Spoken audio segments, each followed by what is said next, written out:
Hi friends, welcome to VividTech. இந்த வீடியோவில் நம்ம மொபைலில் Firefox ப்ரௌசரில் வந்து எப்படி ப்ரௌசிங் ஹிஸ்ட்ரியை வந்து டிலீட் பண்ணுறது அப்படின்றது தான் பார்க்க போகிறோம்.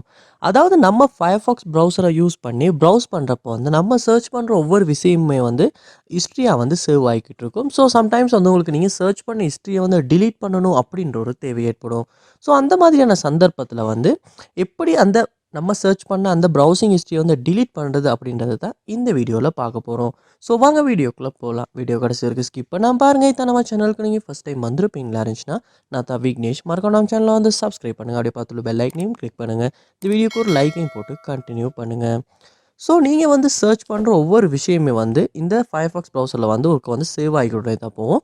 ஸோ இதை வந்து நம்ம ப்ரௌசிங் ஹிஸ்ட்ரியை வந்து கிளியர் பண்ணுற ஒரு ஆப்ஷனை யூஸ் பண்ணி கிளியர் பண்ணிக்கொள்ள முடியும். ஸோ நீங்கள் என்ன செய்யணும் அப்படின்னா, ஃபர்ஸ்ட் இப்போ உங்கள் மொபைலில் வந்து Firefox ப்ரௌசரை வந்து ஓப்பன் பண்ணிடுங்க. ஓப்பன் பண்ணிவிட்டு இந்த கார்னரில் பார்ப்பீங்கன்னாச்சுன்னா 3 டாட்ஸ் இருக்கும். அதை வந்து கிளிக் பண்ணிடுங்க. கிளிக் பண்ணிவிட்டு இந்த இடத்துல பார்ப்பீங்கன்னாச்சுன்னா ஹிஸ்ட்ரி அப்படின்ற ஒரு ஆப்ஷன் இருக்கும். அதை வந்து கிளிக் பண்ணி உங்களால் வந்து இந்த இடத்துல நீங்கள் ஒவ்வொரு ஹிஸ்ட்ரியாக வந்து டிக் பண்ணியுமே வந்து உங்களால் இந்த இடத்துல டிலீட் அப்படின்றத கொடுத்து டிலீட் பண்ணிக்கொள்ள முடியும். ஸோ இதில் வந்து ஒரு ரேஞ்ச் ஒன்று கொடுக்கலாம். அதாவது லாஸ்ட் ஹவர், அதாவது கடைசி ஒரு மணி நேரத்தில் நீங்கள் சர்ச் பண்ண ஹிஸ்ட்ரியை மட்டுமே இந்த இடத்துல லாஸ்ட் ஹவர் அப்படின்றத கொடுக்கலாம். இல்லாட்டி டுடே அண்ட் நெக்ஸ்டே அப்படின்றது கொடுக்க மாறிச்சுன்னா நேற்றும் இன்றைக்கும் நம்ம சர்ச் பண்ண எல்லா டேட்டாவுமே வந்து கிளியர் ஆகும். ஸோ இப்படியுமே இந்த இடத்துல டிலீட் அப்படின்றத கொடுத்து உங்களால் கிளியர் பண்ணிக்கொள்ள முடியும்.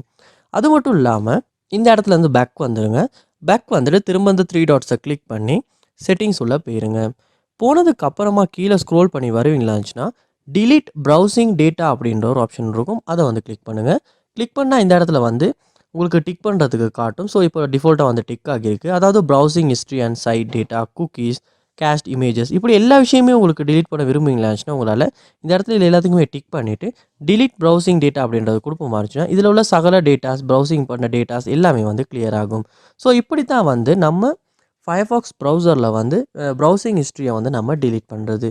ஸோ இந்த வீடியோ உங்களுக்கு ரொம்ப யூஸ்ஃபுல்லாக இருந்துச்சா இல்லை அப்படின்றத கமெண்ட் பாக்ஸில் வந்து கமெண்ட் பண்ணுங்கள். இது போல் நிறைய வீடியோ பார்க்கணுன்னா கண்டிப்பாக நம்ம சேனலை சப்ஸ்கிரைப் பண்ணுங்கள். அப்படியே பார்த்து பெல் ஐக்கனையும் கிளிக் பண்ணிடுங்க. தேங்க்யூ.